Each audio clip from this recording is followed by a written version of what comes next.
Uzun турасы 10-ға 10-40 боло турган үйдүн подушкасы коюлуп бүттү. Ассаламу алейкум туугандар. Бул жерге бир этаж үй салынат. Подушкадан 0 кылып туруп куюп алышыбыз керекпиз. Негизи бул жак 0, тиги жак 0. Тиги жак 20 см көтөрүлүп калды, бул жер 30 см көтөрүлүп калды. Бунун үстүнө 1,20 фундамент куюлат.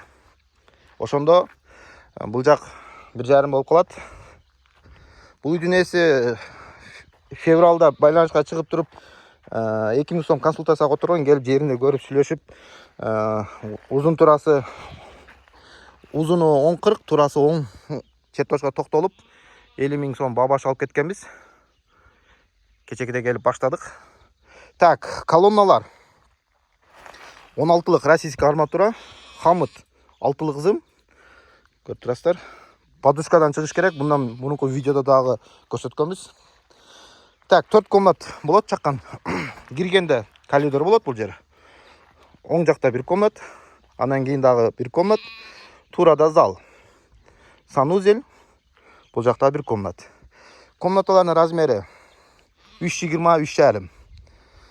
Залдыкы 3,5га 3,5га 5,70. 11 колонна чыкты. Өзү негизи биз колоннаны эмеден негизи подушкадан алып чыгыш керек. Подушканын эмеси арматурасы менен соединение болупчу. Бир 10 000 15 000 акчадан аябай эле подушкадан алып чыга бериш керек. Буну куюп кеттик кечекеде. Бир күн турду. Азыр эмесине арматура байлайбыз фундаментке.